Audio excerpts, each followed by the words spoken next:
Jesus, you're my firm foundation. I put my hope in your holy word. I put my hope in your holy word. I have a living hope. I have a future. God has a plan for me. Of this I'm sure. Of this I'm sure. Jesus, you're my firm foundation.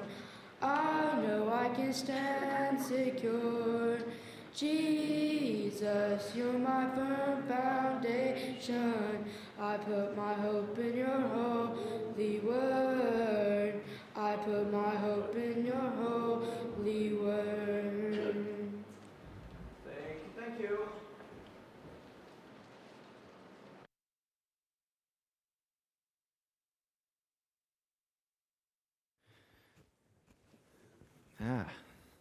Testing, testing, testing. Testing, testing, testing, testing, testing, testing. Oh, maybe I've got it. Testing, testing, testing, testing. Is anybody in the back? There we go. Thank you. Perfect. Appreciate it. Let me go down a little bit. Thank you. All right. Need some passer outers. You know the drill. Thank you. Appreciate it. Same thing. Yeah, same thing. Thank y'all very much.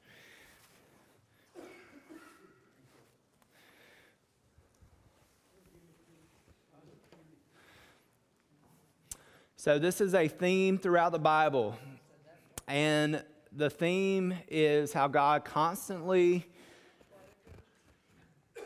inverts and subverts what humans expect to happen, and he elevates the latecomer.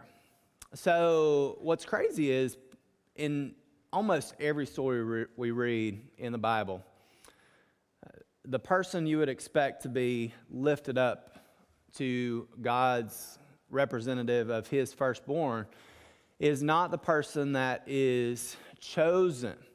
And it begins in the garden, right? With humans, just us in general. Humans were the last thing God created, but yet the latecomer, the human, is the one, the species that God chose to be his image bearer, to be his representative here on earth, and to have rule over all of creation alongside with God. And isn't it awesome that God, he wanted someone to share his responsibilities with. If you remember what he created on day 1, 2, and 3, he creates things on day 4, 5, and 6 to help him rule, to help delegate, to help experience eternity and existence along with God. And it continues in the story of Cain and Abel, where it is the second-born son who is the one who receives a blessing, the third-born son, Seth. But God is still generous even to the firstborn. As we move on from Cain, the story continues with Noah and his 3 sons. It wasn't the firstborn son that got everything. It was the middle son who God continues to elevate. Even beyond Noah, we got into Abraham. We're not sure his particular birth order, but we see this man who is elevated to God's firstborn, and he begins to have children. It wasn't his firstborn child, Ishmael, who received the blessing of the firstborn. It was his secondborn child who received this blessing. And so God is constantly saying, all right, humans, you have it in your mind who is going to receive the power, the authority, and I don't like that because I want to elevate my firstborn.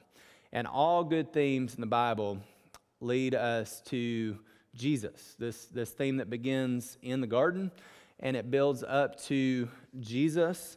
And we're going to get deeper into him here in a few weeks, but Jesus is called the firstborn of all creation. Jesus had a lowly birth. He had the demeanor of a latecomer, but God elevates him to his firstborn. And now anybody can have that role of God's firstborn if we follow the firstborn of all creation, being Jesus. And so that's the ultimate purpose of this class, is to get to that point and realize that, okay, even though God is constantly flipping the script of what humans think should, the way humans think things should be, he has a purpose and he's constantly lifting up his firstborn. Now remember, he's looking for this snake crusher, this person that he himself talked about in Genesis 3:15, this person who's going to come and crush Satan. And he's already, as we talked about last week, he's already found a line, a family line, to bring this snake crusher through. And we talked about characteristics of Abraham that made him worthy to be the snake crusher. But today we're going to get into this line becomes a clan, and this clan becomes a nation. And for the first time, we're going to see God call a nation his firstborn child, a group of people who do not have qualities of a firstborn, but he is going to elevate them to his firstborn. And we'll get into that here in just a moment. But before we do, let's test your Bible knowledge with some of these things we've talked about already and some things we're going to get into this morning. So down at the bottom left of your sheet, you can get your pencil, pen, whatever. How many sons did Jacob have? 12. Give you a second to grab that pencil or pen. Which was his favorite son? Joseph, for a while. And then it became the younger brother of even Joseph. Who was his firstborn son?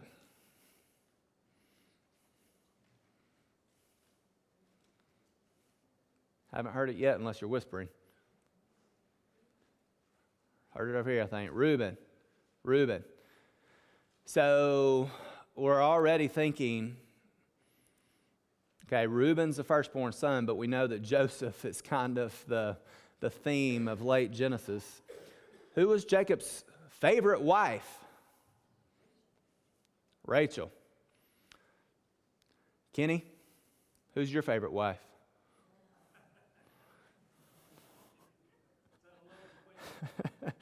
I don't know, is it? How many women bore him children? 4. 4 women. 2 wives, Rachel, Leah, Bilhah, Zilpah, were like maidservants. Who tried to save Joseph? So he was thrown in this pit. Do you remember which brother basically tries to talk them out of doing this?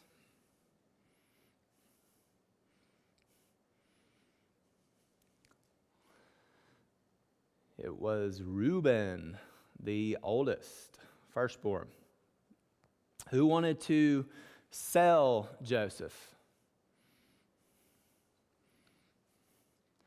to this band of Ishmaelites, ironically. Last week we talked about Ishmael, right? Abraham's firstborn son. They've already become a bigger group of people. And there's a deeper story in that, selling Joseph to them. Anybody remember which son had this bright idea? We're going to get into this a little deeper. It's Judah. All right, you'll get this one. Who was Joseph's little brother? Benjamin. So the only two children of his favorite wife, Rachel, that he worked many years to get from Laban, Rachel had Joseph, Rachel had Benjamin. Which son is in the line of Jesus? So out of these 12 sons, which one is ultimately chosen to continue this line of snake crushers in the story? Which of these 12 will be a great grandfather of Jesus, you know?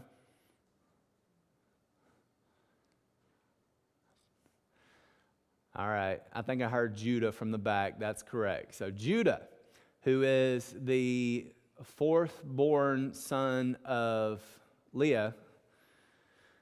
And then last one, around how many years are between Joseph and Moses?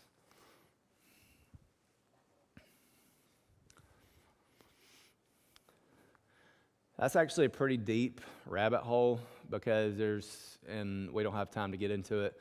We're going to say 400, but there's conflicting views on that. So without getting too deep in the weeds, it's hundreds of years, probably not more than 400 though. All right, so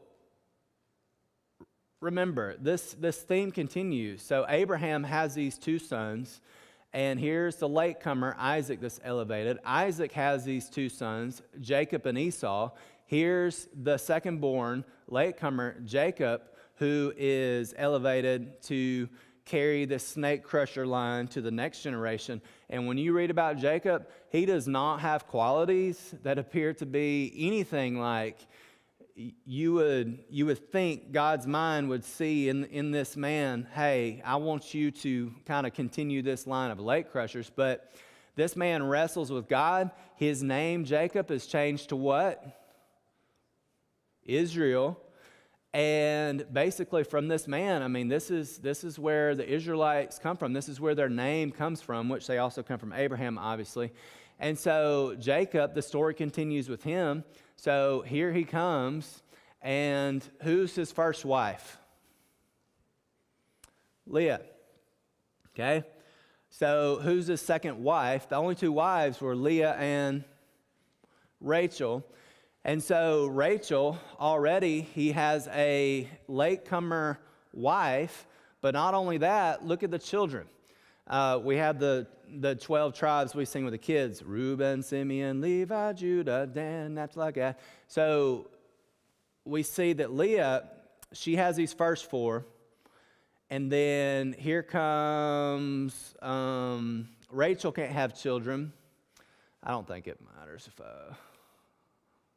I hit the laser pointer and something happened. So Rachel can't have children, so they use Rachel's servant Bilhah to have Dan and Naphtali. So we're following the Abraham pattern already. Abraham couldn't have children with Sarah, and so he used his maidservant Hagar. And so then here comes Leah again. She starts having children, and then she stops having children, and she uses her servant to continue having children. And so these brothers, I mean, they've been around for decades by the time Joseph comes along finally to Rachel. Very similar structure here as to how Sarah was finally able to have a child in Isaac. But here we see this rivalry. It's already building.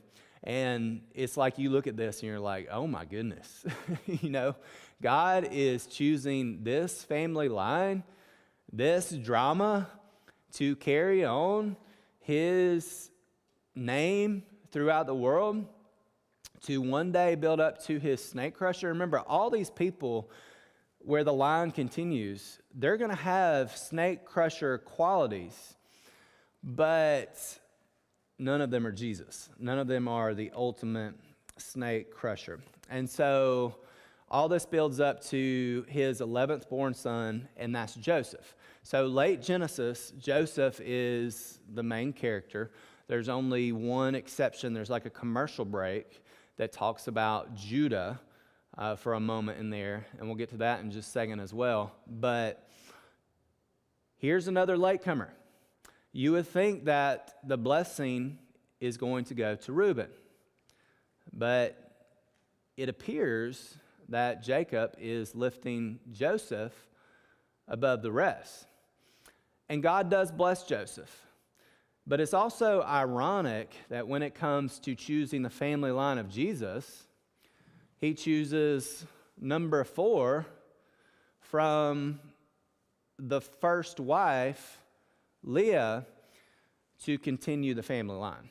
Now, I just want to say off the top, there ain't nothing good about Judah at this point in the story either.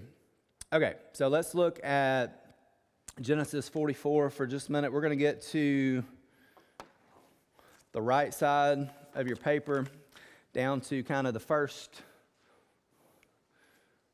question. But all this is building up. We're not going to recap the whole story of Joseph, but he's thrown into a pit.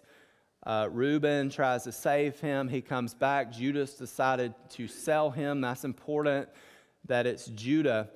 And he lives in Egypt. We know the story of how he's elevated to basically second next to Pharaoh. And the climax is at the end of this story when an opportunity comes for his brothers to return to Egypt. Now remember what's happened with Joseph's father. His father Jacob came back one time too in his life. He ran away from his brother Esau. And he ran back. And did his brother Esau kill him? No, he what? He forgave him, right?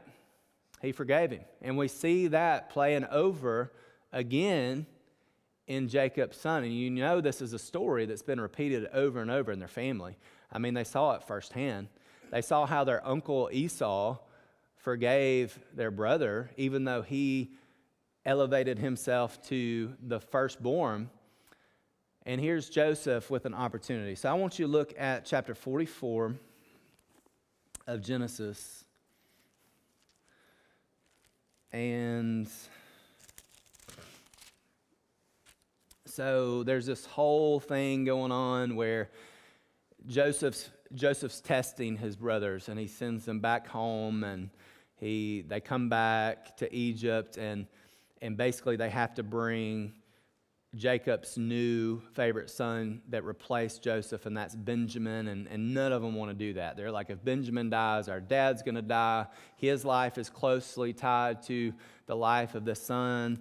But he says, no exceptions. You know, you're not getting out of here, maybe even with your life, if you do not bring him back. And then at the very end of the chapter, we see Judah, this fourth-born of Leah, who was the one who had the idea to sell Joseph to the Ishmaelites. By the way, I wanted to read, and just stay where you are, but let me read this back from chapter 37. Judah said to his brothers, "What will we gain if we kill our brother?" This is when they were wanting to kill him and had thrown him in a pit. What will we gain if we kill our brother and cover up his blood? So some people try to make Judah a hero here. They're like, he saved Joseph.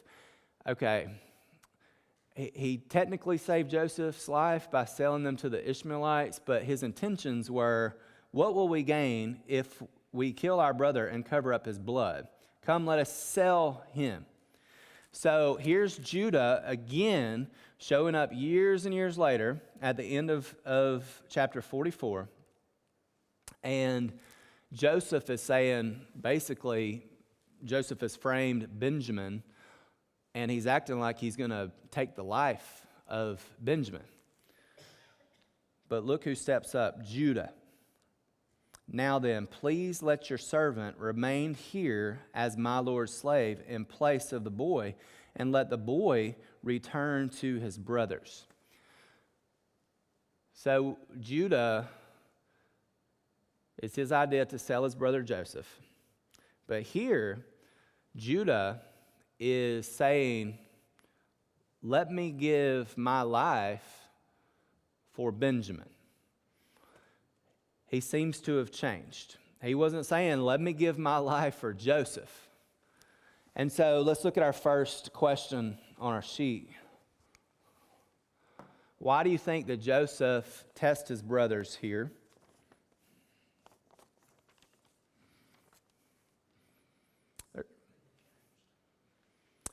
Miss Oma says, to see if they have changed. And I encourage you to write that down because that's the gist of it.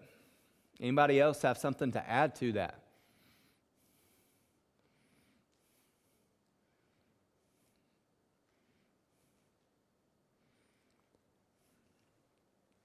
Any thoughts related to that?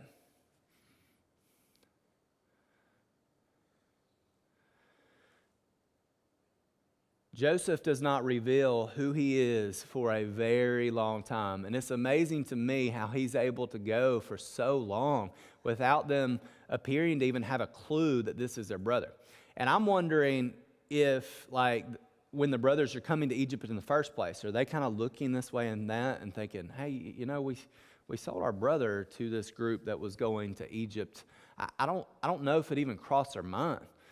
But for him, the latecomer, the 11th born son, to be elevated to what appears to be God's firstborn, he's going to be used to save basically future Israelites. If his 12 brothers die, his 11 brothers die in this famine, I mean, who's going to carry on the line of Jesus? And so the line of the Israelites leading to Jesus. So he tests his brothers. He's picking and prodding. He's seeing if they have changed. And there's no way this story of his dad and his uncle, Jacob and Esau, is not going through his mind. How his dad basically deserved death, constantly stealing, constantly tricking, but yet Esau forgave him. And so I want to go, that takes us to our next question. At the end of this whole thing, Judah is the one who seems to get part of the, I call it the Eden blessing, but it's the blessing that continues to kind of carry the torch for God to the next generation that's leading up to Jesus. So lots of stories of Judah, of him not being great. There's a story of Judah and Tamar that is one of the most wicked stories you'll read. So he doesn't appear to be a good guy. But here at the very end, what quality stands out to you about Judah that maybe makes him a candidate to carry this role of snake crusher to the next generation?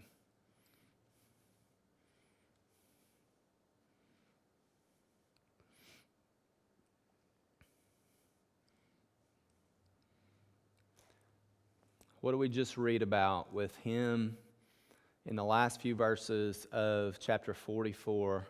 What was he willing to do for Benjamin? Okay, so he puts his neck on the line. How is that a quality of a snake crusher leading us to Jesus? Being selfless. Yep. Thinking of yourself above others.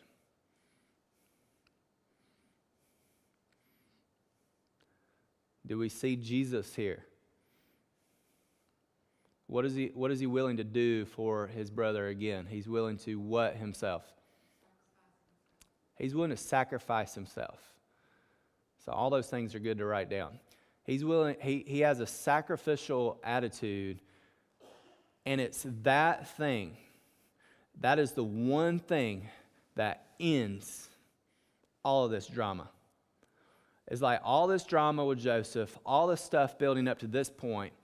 And if you're reading this, you're on the edge of your seat if you've never read this story before, wondering, what is Joseph going to do?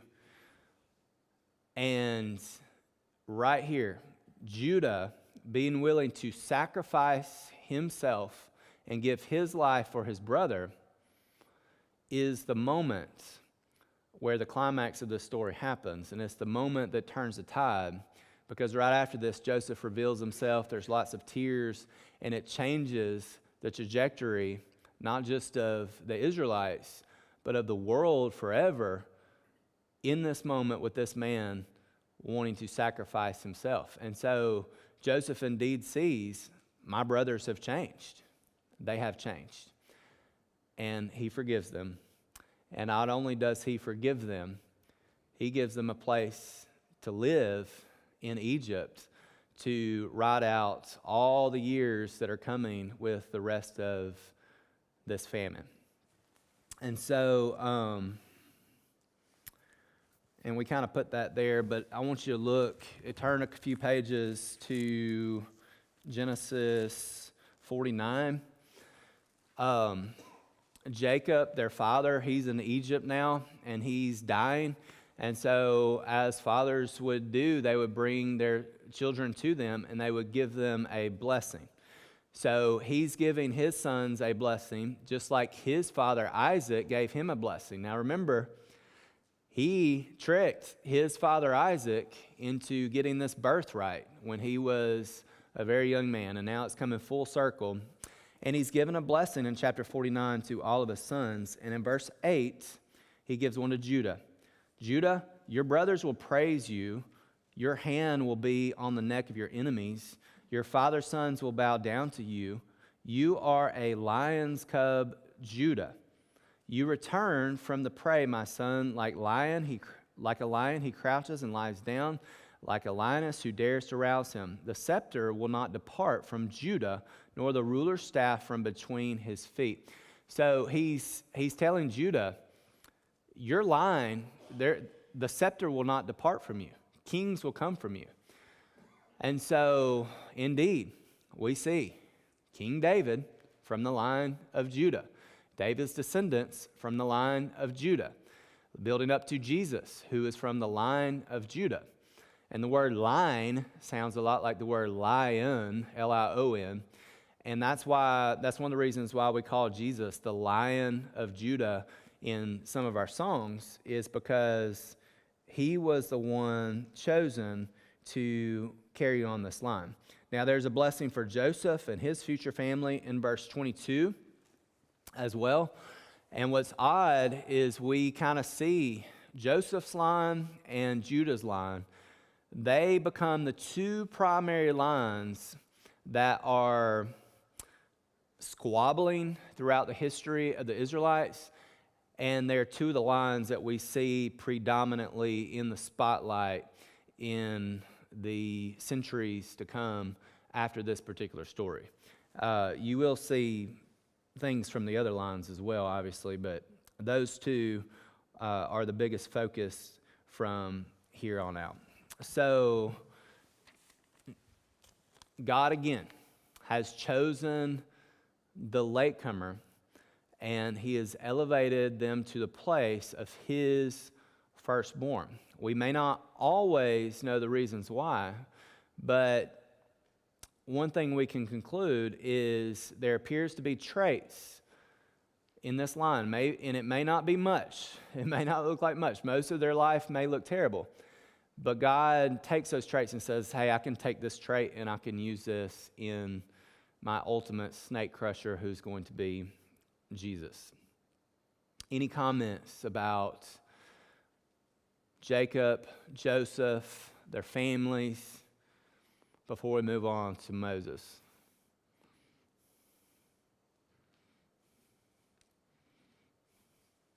Nothing? No thoughts? Okay.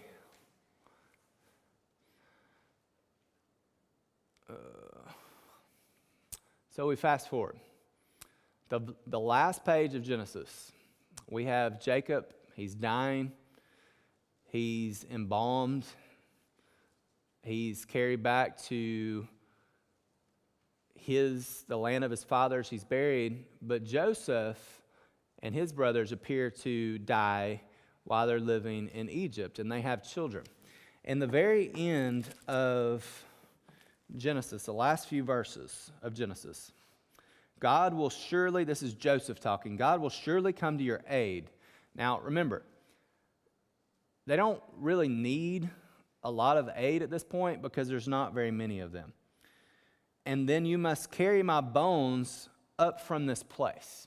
So he's saying whenever you leave and go back to the land that God has promised our people, he promised my great-grandfather, my grandfather, my father, whenever we go back to the land, take my bones.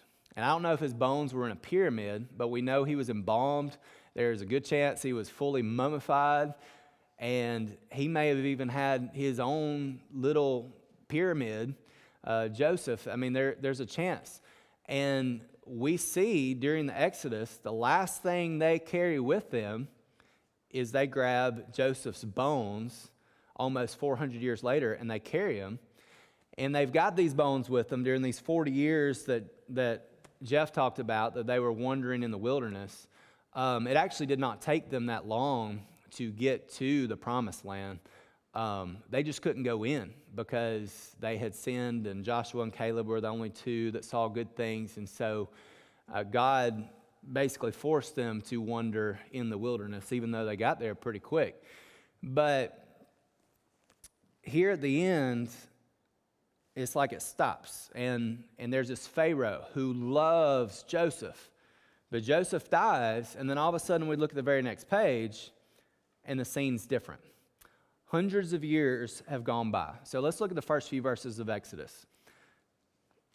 It begins by saying, these are the names of the sons of Israel who went to Egypt with Jacob: Reuben, Simeon, Levi, Judah, Issachar, Zebulun, Benjamin, Dan, Naphtali, Gad, Asher. The descendants of Jacob numbered 70 in all. Joseph was already in Egypt. So there are 70 Israelites, 70, at the end of Genesis. It's not that many. 12 sons and their wives and their children. And between the last verse and the first verse of those two books, there's an explosion. And it is believed that there are at least 2 million Israelites in just that one change in verse. It goes from 70 to about 2 million. The reason we think that is because in the book of Numbers, it actually gives us the numbers of how many men they are, and we kind of assume they had wives and children, kind of like the feeding of the 5,000. You assume there were more people there. So there are a lot of men, and it's assumed that there's about 2 million at least Israelites at this point in time living in the same place. Generations have gone by, and things have changed. How have things changed? Well, verse 6, now Joseph and all his brothers and all that generation died, but the Israelites were exceedingly fruitful. Now, by the way, another theme of the Bible is the Garden of Eden. Every single one of these stories have Eden connections. I mean, listen to these words, exceedingly fruitful. This is the same language that's being used in the garden to talk about how God wants Adam and Eve to multiply. In fact, the very next word, they multiplied greatly, increased their numbers, and became so numerous. So they're subduing the land, just like in Eden, just like after Noah got off the ark. And so now they're subduing the land again, and they were filled. Then a new king, to whom Joseph meant nothing, came to power in Egypt. Look, he said to his people, the Israelites have become far too numerous for us.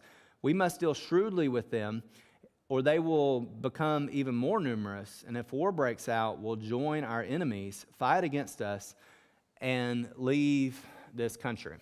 So, back to our sheet for just a moment. How does the Pharaoh at the end of Genesis compare and contrast to the one to begin Exodus?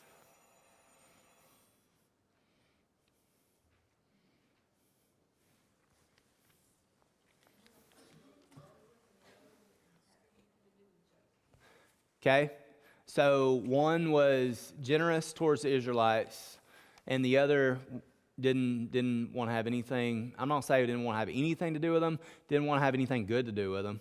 I mean, he wanted them in a way. He wanted to use them. So the other Pharaoh, this is your first line on the back. What were you saying? To control them, yeah. So the first one kind of looked at the Israelites as, hey, they bring something to us. They bless us. Joseph blessed the whole nation. Without Joseph, Egypt probably wouldn't have come to be. By the way, Egypt came from Ham, one of Noah's sons, and the Israelites came from Shem. So we already see fulfillments of Noah's prophecies with this struggle between Shem's descendants and Ham's descendants. Next line. Who is the assumed latecomer here in this story? So now we're looking at a group of people. Who is the assumed latecomer here? Yeah. Not by God. Who would we look at as to carry that latecomer role of just the forgotten, the downtrodden, the one that should not be elevated? Yeah. Yes.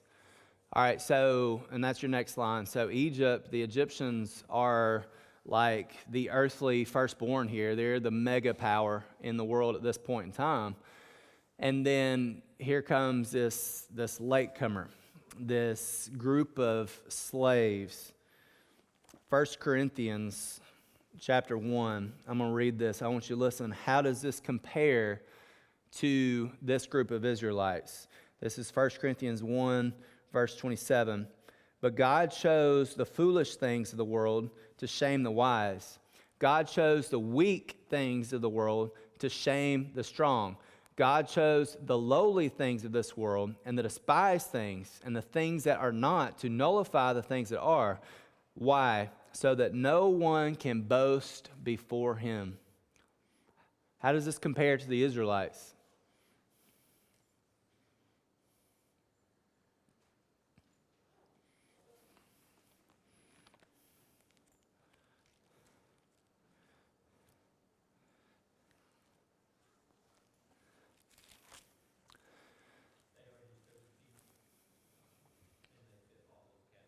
Yep.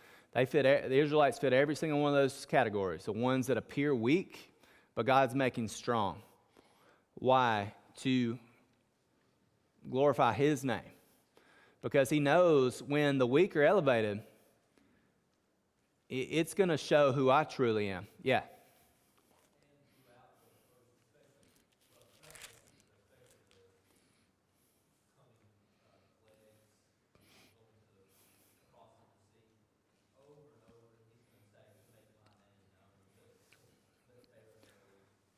To make His name known. Yep. Yep, for sure. Let's conclude with Exodus 4, verse 21.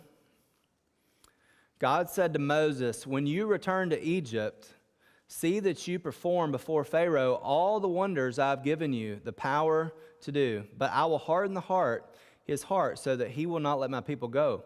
Then say to Pharaoh, this is what the Lord says, Israel is my firstborn son. So he's taken this latecomer group of people and he's elevating them to his firstborn.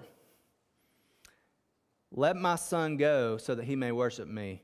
But you refuse to let him go, so I will kill your firstborn son.